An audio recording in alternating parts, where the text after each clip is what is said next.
Bakit ginawang hayop ng Diyos si Haring Nebukadnezar? Sa bidyong ito ay tatalakayin natin ang isa sa pinakakapanapanabik at misteryosong kwento sa Biblia, ang sandaling ginawa ng Diyos na parang hayop ang makapangyarihang hari na si Nebukadnezar.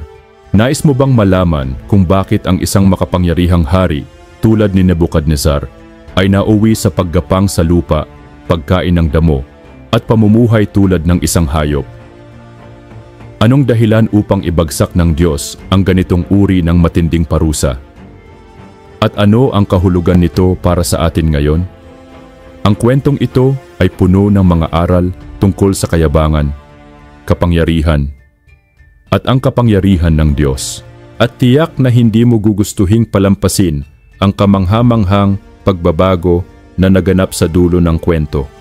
Ang nangyari kay Nebukadnezar ay may mga mahahalagang aral pa ring hatid para sa atin ngayon at maaaring baguhin nito ang iyong pananaw sa tagumpay, kababaang loob at ang papel ng Diyos sa iyong buhay. Kaya naman siguraduhing manatili hanggang sa dulo kung saan tatalakayin natin kung ano ang kahulugan ng karanasan ni Nebukadnezar para sa iyo at kung paano ito nauugnay sa ating pang-araw-araw na pamumuhay kasama ang Diyos. At kung ready ka na, simulan na natin ang paglalakbay sa kwento kung bakit ginawa ng Diyos na parang hayop si Haring Nebukadnezar.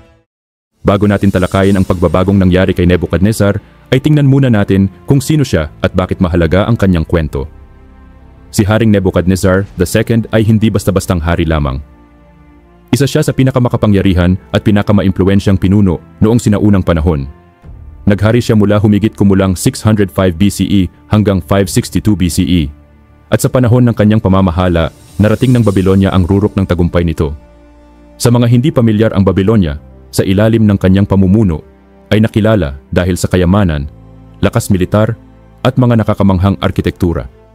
Isa sa pinakasikat niyang kontribusyon ay ang tinaguriang Hanging Gardens of Babylon, na itinuturing na isa sa 7 wonders of the ancient world. Bagamat pinagtatalunan ng mga historiador ang aktwal na pag-iral ng mga hardin, ang alamat nito ay sumisimbolo sa karangyaan ng Babylonia noong panahon ni Nebukadnezar. Sa aklat ni Daniel, unang nakita ni Nebukadnezar ang kapangyarihan ng Diyos nang magkaroon siya ng mga panaginip na hindi kayang ipaliwanag ng kanyang mga salamangkero, manghuhula at matatalinong tao. Subalit si Daniel na isang batang Hebreyong bihag ang siyang nakapagbigay kahulugan sa mga panaginip sa tulong ng karunungang ibinigay sa kanya ng Diyos. Sa ikalawang aklat ni Daniel ay ipinaliwanag ni Daniel ang panaginip ni Nebukadnezar tungkol sa isang malaking rebulto na gawa sa iba't ibang materyales na sumisimbolo sa iba't ibang kaharian. Malinaw na sinabi ni Daniel sa hari na ang kanyang kapangyarihan at tagumpay ay nagmula sa Diyos ng langit. Sa aklat ni Daniel, ikalawang kabanata mula sa ika-37 berso, ang Diyos ng langit ang nagbigay sa inyo ng kaharian, kapangyarihan, lakas at kaluwalhatian. Sa inyong mga kamay, inilagay niya ang lahat ng tao, hayop sa parang, at mga ibon sa himpapawid. Ginawa niya kayong tagapamahala ng lahat. Kayo ang ulong ginto. Gayunpaman, sa kabila ng babala ng Diyos, si Nebukadnezar ay nanatili sa kanyang kayabangan. Sa Daniel 4, binigyan siya ng panaginip tungkol sa isang malaking punong kahoy na may napakalawak na lilim at bunga. Sa panaginip, iniutos ng isang mensahero mula sa langit na putulin ang punong kahoy, na sumisimbolo sa pagbagsak ni Nebukadnezar dahil sa kanyang pagmamataas. Sa kabila ng babala ni Daniel na magsisi at magpakumbaba, patuloy na nanatili si Nebukadnezar sa kanyang kayabangan. Matapos ang mga pangyayaring iyon eksaktong 1 taon matapos ang babala, habang naglalakad siya sa bubungan ng kanyang palasyo, sinabi niya, "Hindi ba't ito ang dakilang Babylonia na itinayo ko sa pamamagitan ng aking kapangyarihan at para sa aking kaluwalhatian?" Sa ika-4 na kabanata mula sa ika-31 berso, hindi pa siya natatapos sa pagsasalita ng isang tinig mula sa langit ang nagsabi, "Haring Nebukadnezar, pakinggan mo ito, aalisin na sa iyo ang kaharian. Ipagtatabuyan ka sa parang at doon maninirahan kasama ng mga hayop. Kakain ka ng damo tulad ng baka." Ang pagbagsak ni Nebukadnezar ay isang malinaw na paalala na ang kayabangan ay nagdadala ng kapahamakan. Matapos ang 7 taon, itinaas ni Nebukadnezar ang kanyang mga mata sa langit, kinilala ang kapangyarihan ng Diyos, at ibinalik ng Diyos ang kanyang katinuan at kaharian. Sa ika-4 na kabanata mula sa ika-34 na berso. Pagkatapos ng 7 taon, ako, si Nebukadnezar, ay lumapit sa Diyos at nanumbalik ang matino kong pag-iisip.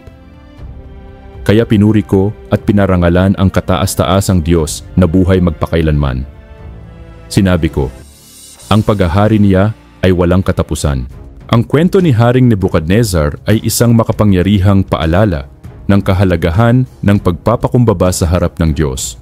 Sa kanyang kayabangan, inangkin niya ang lahat ng kaluwalhatian at tagumpay bilang bunga ng kanyang sariling kakayahan, na naging dahilan ng hatol ng Diyos na siya'y gawing parang hayop. Ngunit sa kabila ng kanyang pagbagsak, ang biyaya ng Diyos ay hindi nagwakas. Nang siya'y tumingala sa langit at kinilala ang kataas-taasang Diyos, binuksan ng Diyos ang pintuan ng pagbabago at ibinalik sa kanya ang lahat, mas higit pa kaysa sa nauna. Ito'y aral na nauukol hindi lamang sa mga hari, kundi sa ating lahat. Walang sino man ang makakahigit sa Diyos, at ang tunay na kaluwalhatian ay nagmumula sa Kanya. Sa ating buhay, maaaring dumating ang mga panahon ng pagsubok, ng kawalan o ng pagkalugmok. Ngunit laging may pag-asa sa mga nagbabalik loob at nagpapakumbaba sa Kanyang harapan. Ang Diyos ay hindi lamang Diyos ng hustisya, kundi Diyos din ng biyaya. Naway matutunan nating tingalain ang Diyos sa lahat ng pagkakataon, sa tagumpay at kabiguan, sapagkat ang lahat ng mayroon tayo ay nagmumula sa Kanya. Katulad ni Nebukadnezar, maaaring maibalik ang lahat sa atin nang higit pa kaysa ating inaakala, basta't magpakumbaba tayo at kilalanin ang Kanyang walang hanggang kapangyarihan.